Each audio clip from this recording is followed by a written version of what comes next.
Today, I want to talk about solving the grand challenges of the 21st century. Paramount to those grand challenges, how we as a global society can solve global poverty. I'm a co-founder at the Unreasonable Institute and one of my best friends in the entire world, his name is Teji Ravi-Lochen, showed me this cartoon as a reference point for how he feels like we often think about coming up with solutions to our hardest problems. Like this cartoon, as you can see on the left, there's a very difficult problem, and on the right, there's an elegant solution, and in the middle, it says then a miracle occurs. And beneath it, one of the mathematicians is telling his friend, I think you should be more explicit in step 2. I think that this is an analogy to how we think about solving our toughest challenges, because oftentimes, we leave it up to miracles. We leave it up to individuals who are on the fringes of human potential, the Mother Teresas, the Mahatma Gandhis, the Martin Luther Kings of our time. And this is no longer acceptable, because how we look at these individuals is we look at them as heroes. We separate ourselves from them. They feel different from us. And if we're going to solve these problems, it's going to take all of us. Today, we live in a world where 1 billion people live in absolute poverty.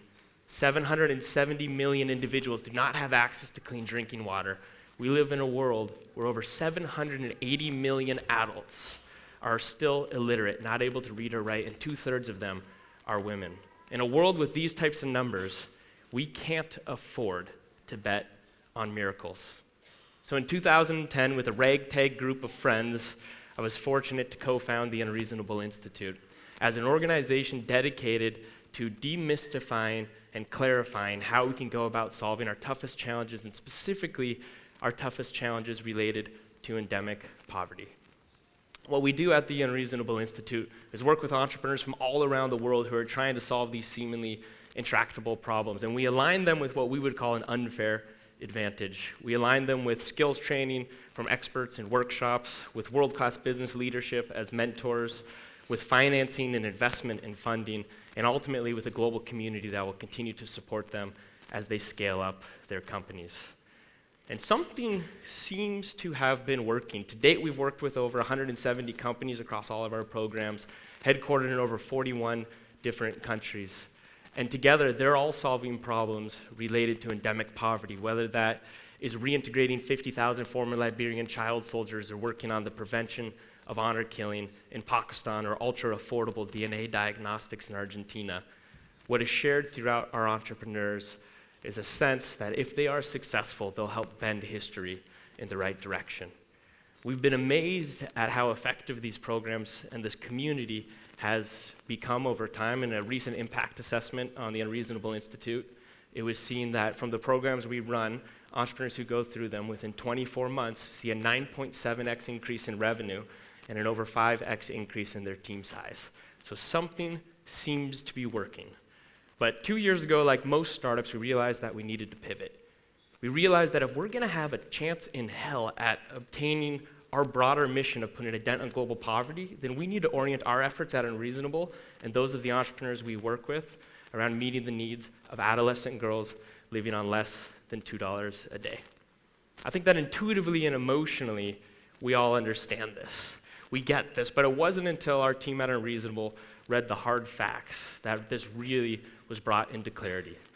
Research shows that for families living on less than $2 a day, if a son in that family receives an education, that boy will on average take 30 to 35% of his future earnings and invest it back into his family.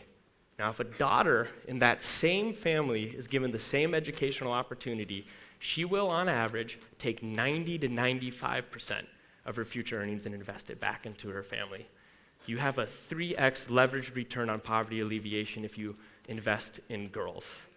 And yet they are the most marginalized population on this planet when it comes to being able to access education.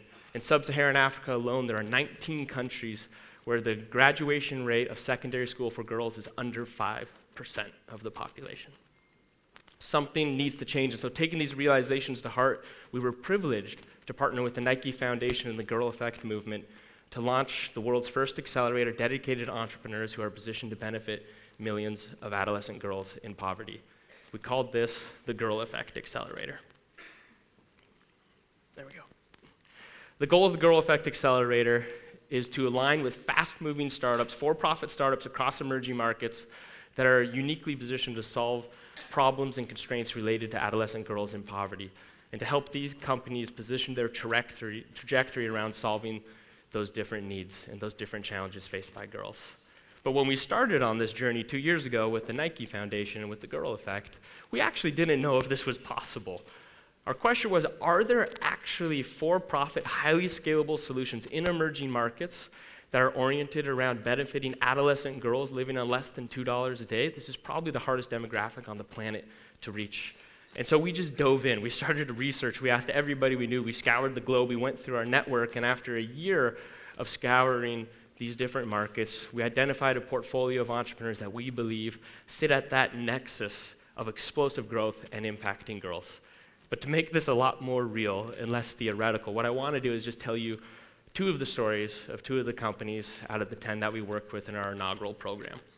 The first company has designed a technology that was created to help mothers save the lives of their infants and ensure that they stay warm. This photo behind me of this baby, of this infant, it looks like she's sleeping very peacefully, but in reality, she's struggling for her life and every single breath that she takes because she is a premature newborn.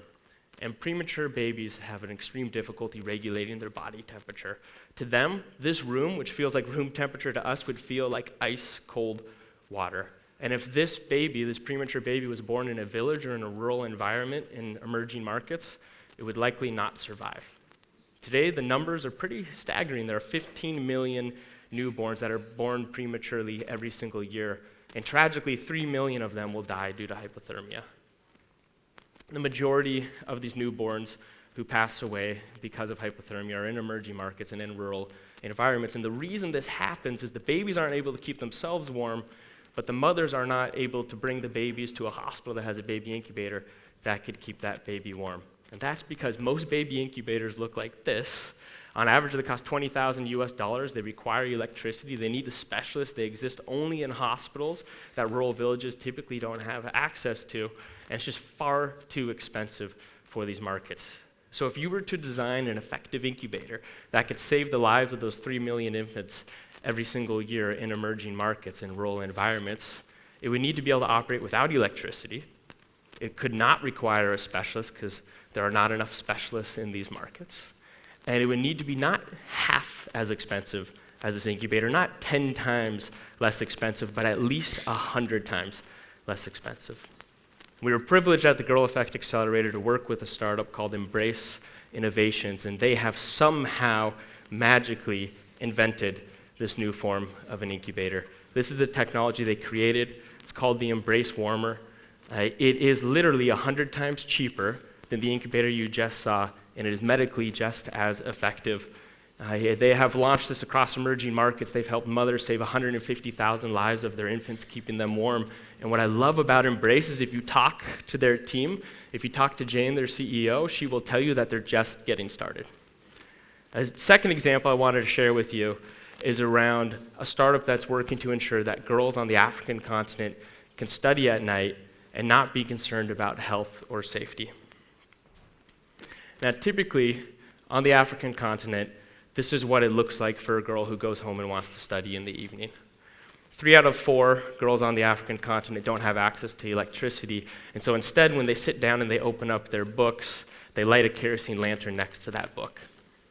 And this girl, she'll sit there, and she'll work as long as she possibly can, but for all practical reasons, she is sitting next to a flame that is made up of burning jet fuel. And she'll study as long as she can as her eyes water and she begins to cough.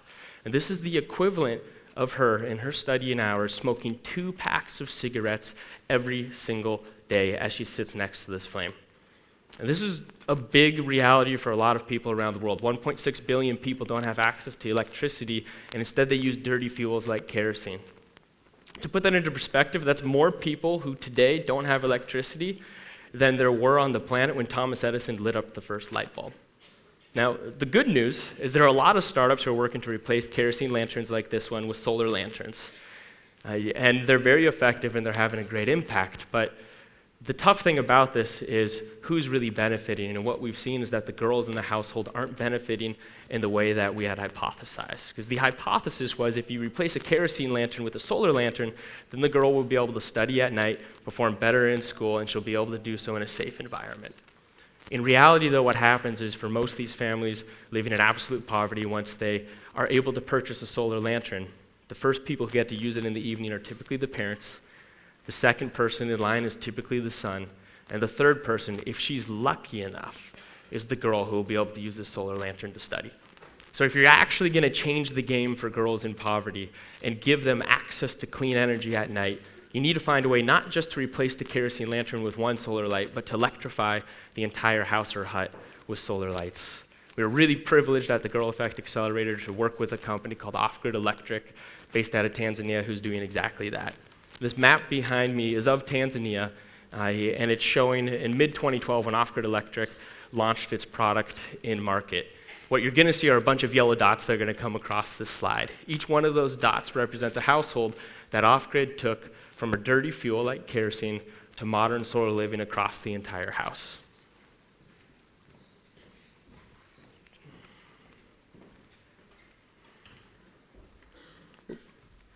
Oh, we'll go back.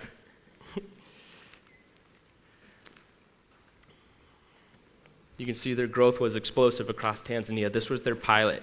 By the end of 2014, they had lit up over 25,000 different homes in Tanzania, replacing kerosene with solar electrified light, giving ubiquitous democratized access to everybody in the family, including the daughters. So these two examples, Embrace and Off-Grid Electric, are two companies that joined us for the inaugural Girl Effect Accelerator this past November. We came together for 2 weeks. We lived on a small farm a couple hours north of Silicon Valley, just outside of San Francisco. And together we worked on solving the hardest challenges that these 10 companies were facing in terms of scaling to meet the needs of millions of girls around the world. We brought in about 20 mentors, and these mentors were incredible business leaders, from the CFO of Google to the co-founder of Priceline to the founder of one of the largest solar companies on the planet, and even Seth Godin, who's seen here working with our entrepreneurs, an incredible marketing guru and entrepreneur himself. And together as a community, we had an irreplicable group of entrepreneurs and business leaders trying to figure out how do we position the future of business around ensuring that we unleash the Girl Effect at scale. Post the program in November, all of the companies we worked with have agreed to track their core leading indicator on their impact of girls in poverty and to report on that quarterly into perpetuity. And it's with this data that we're going to be able to pull insights from what works and, equally as important, doesn't work in terms of meeting the needs of girls in poverty through entrepreneurship and through business. Now, of course, if you're sitting in the room right now, you're probably asking yourself, okay, so you ran this program, the Girl Effect Accelerator, now what? What's next?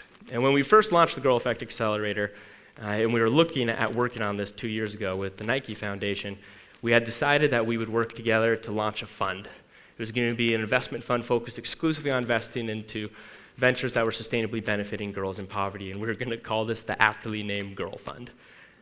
What we realized, and in conversations with my partner at Unreasonable Capital, Ashok Reddy, is that launching a fund called the Girl Fund focused exclusively on ventures that benefit girls in poverty, although it would be very impactful, it's the wrong posture, because this would be a sidecar fund, and instead what we needed to do was something bigger. We needed to ensure that every company we invest in at Unreasonable Capital tracks their impact on women and girls in poverty. And so we're launching our first fund now, and in that fund, although we're focused on profitable investments across emerging markets, no matter what the industry, no matter what the vertical, no matter what the focus of our companies that we invest in is, we're ensuring that they all track their impact on women and girls in poverty if they will receive investment from Unreasonable Capital. And we know this isn't enough, that this is just a starting point, but we do believe that what you measure is an indicator of what you value. And what you measure often changes behavior over time. And so we're hopeful to see the results of this fund. In closing, I'd like to round out with a conversation I had with a friend a few weeks ago. She mentioned to me that she felt like these conversations around women and girls and creating a positive impact on women and girls are becoming trendy. Right? She pointed to the Girl Effect Accelerator and even to this event, TEDxWomen, as two examples of how this is becoming trendy. And the truth is I agree with her.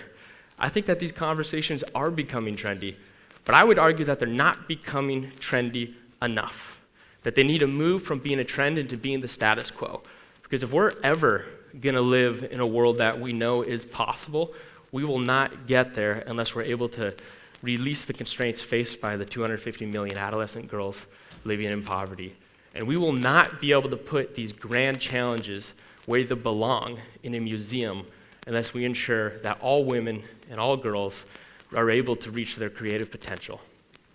And equally as important, we will not be successful at this if we exclude men from the conversation, which I think is why I was so excited and privileged to be able to accept this invitation and be here on stage with you this morning. In closing, I just want to say it was such a privilege to be able to share a few humbling thoughts from our perspectives at Unreasonable, and I hope together, collectively, throughout the day, throughout the evening, we're able to take the conversation that's being had here off of the sidelines of being a trend and into the mainstream of becoming the status quo. Thank you.